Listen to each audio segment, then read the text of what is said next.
বিয়ে করেছি বলে কি জলে পড়ে গেছি তাতান? আর এই বিয়েটার তো কোনো মানেই হয় না। কোনোদিনও তো আমার রেসপন্সিবিলিটি ওকে নিতে হয়। আর বাচ্চাদের রেসপন্সিবিলিটি হয় বাবা নিয়েছেন, নয়তো আমাকে নিতে হয়েছে। কি করেছো?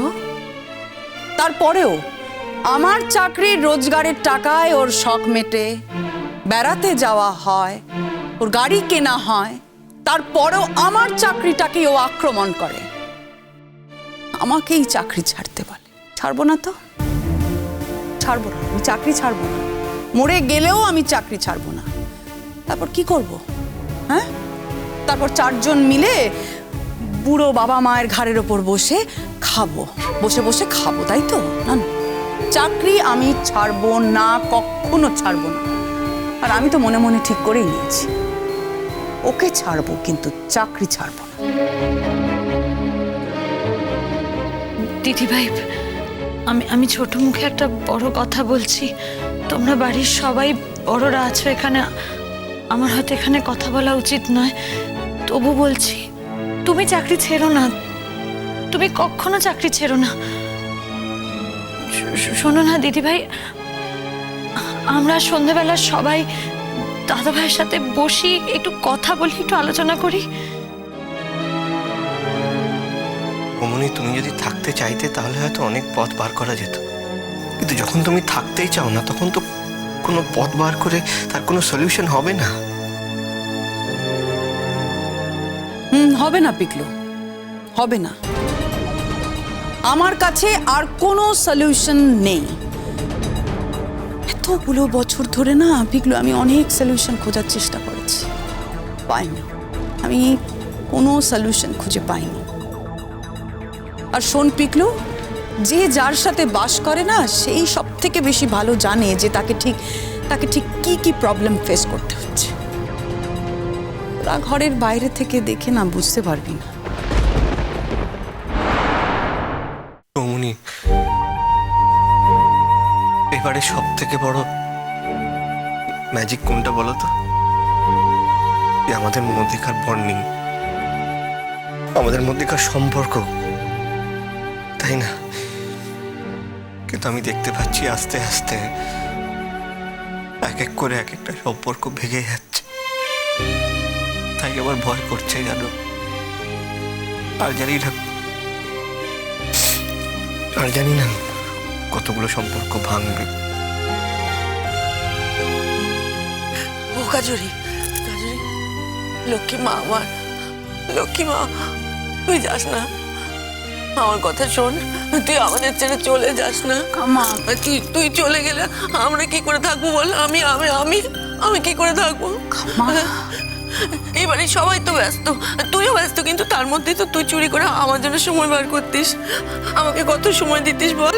এই আমাকে নিয়ে শপিং এ যেতিস, আমাকে নিয়ে ঘুরতে যেতিস, আমার ঘরে গিয়ে হামলে পড়তিস, আমার উপর কত কথা বলতিস।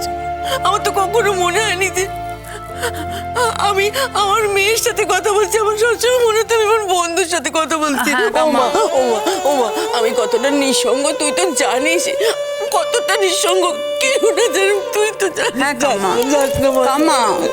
কামা, আমি তো সেই কথাটা কখনো অস্বীকার করিনি, বলো। আমি এই বাড়ি থেকে যা পেয়েছি সেটা অন্য কোনো শ্বশুর বাড়ি থেকে আমি পেতাম না। শুধু সেই জন্যই কামা আমি এত বছর বোম্বাকে ক্ষমা করে দিয়েছি। কামা, তুমি বলো না, অপমানেরও তো একটা শেষ থাকে। আমিও তো মানুষ, হ্যাঁ? আমি তো মেঘলা আর তাতানকে এটাও বলেছি যে তোমাদের বোম্বার জন্যই, ওর ভালোর জন্যই আমার এই বাড়ি ছেড়ে চলে যাওয়া উচিত। দেখো না, হয়তো এটা অন্যরকম কোনো একটা এক্সপেরিমেন্ট। কারণ এর আগে আমি প্রত্যেকবার বলেছি যে আমি এ বাড়ি ছেড়ে চলে যাব, কিন্তু কখনো যাইনি। আর তাই বোম্বা বুঝে উঠতে পারেনি যে আমি এ বাড়ি ছেড়ে চলে যেতে পারি। কিন্তু আজ যখন সত্যি সত্যি আমি এই বাড়ি ছেড়ে চলে যাব কাম্মা, তখন হয়তো বোম্বা নিজের ভুলটা বুঝতে পারবে, হয়তো আর কোনোদিনও আমাকে এইভাবে অসম্মান করবে না। হয়তো আমাকে আমাকে আবার ফিরিয়ে আনার চেষ্টা করবে। বাবা আমি আমি আমি সত্যি কথা দিচ্ছি বাবা, ও যদি আমাকে ফিরিয়ে আনতে চায় না, আমি ফিরে আসবো বাবা, আমি সত্যি ফিরে আসবো। কথা দে, আমাকে ছুঁয়ে কথা দে। আমি কথা দিচ্ছি বাবা।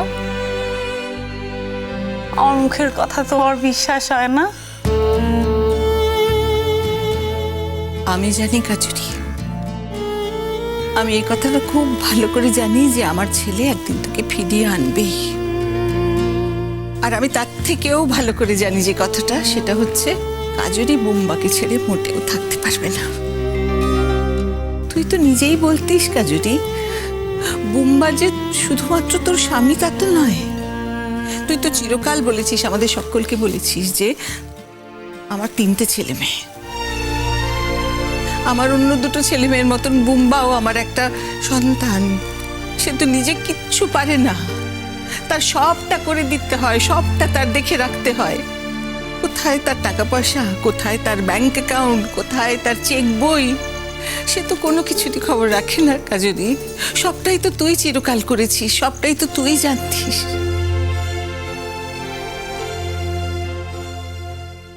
ভুল করেছি মামুনি, তোমাদের মতো আমিও ভুল করেছি, তাই তো ভুলটা সংশোধন করে নিতে চাইছি মামুনি। তোমরা তো বাবা মা, তোমরা পারবে না, তোমরা পারবে না সেই ভুল সংশোধন করতে, কিন্তু আমি তোর বউ, আমি পারবো সেই ভুল সংশোধন করে নিতে। কাজুরি মা, আমি এই ব্যাপারে আর একটি কথাও বলবো না।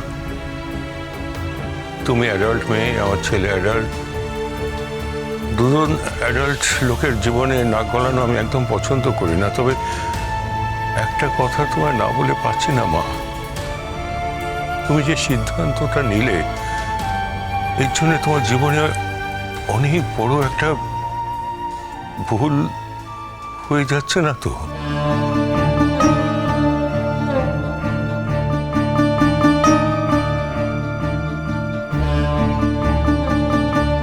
তুমি ঠিক কি বলতে চাইলে বাবা?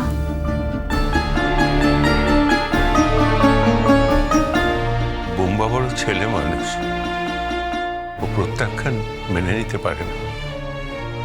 আমার ছেলে তো, আমি জানি তোমার এই চলে যাওয়াটা বুম্বাকে কোনো ধ্বংসের পথে ঠেলে দেবে না তো? দেবে দেবে দেবে, ভালোবাসা আমি বলছি দেবে। আর দেবে যে সেটা বৌমনি খুব ভালো করে জানে।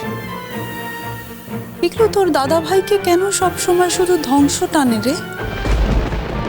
কেন কখনো কোনো সৃষ্টি টানে না? সে তো শিল্পী মানুষ, তার অন্তরে তো শিল্প, তাহলে কেন সব সময় তাকে ধ্বংসের দিকে যেতে হয়? হ্যাঁ বল না।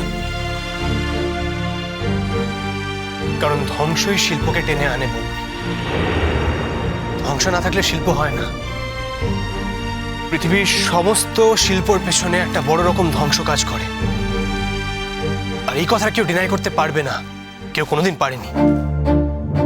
বৌমনি দাদাভাই ইমোশনাল, সেন্টিমেন্টাল, প্রচন্ডভাবে পজেসিভ,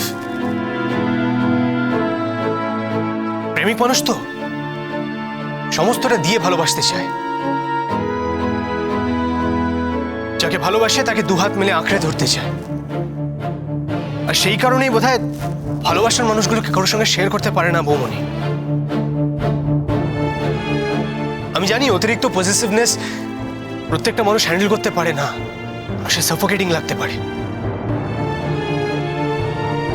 কিন্তু যেগুলো তোমার কাছে দাদা ভাইয়ের দোষ, ঠিক সেগুলোই কিন্তু অন্য মানুষের কাছে দাদা ভাইয়ের গুণও হয়ে দাঁড়াতে পারে।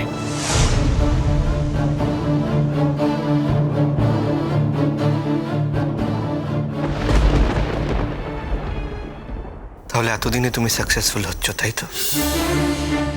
একটা কথা বলো, শুধু সেপারেশন নিয়েই থাকবে না, ডিভোর্সও ফাইল করবে? তুই কি আমাকে টিস করছিস পিগলু? না না না, তোমাকে আমি কি করে টিস করবো বলো? তুমি এত বড় সাংবাদিক, তোমাকে টিস করে আমি পার পেয়ে যাবো? এটা হতে পারে না। তাহলে নিজের সীমার ভেতরেই থাকার চেষ্টা কর না পিগলু। নদী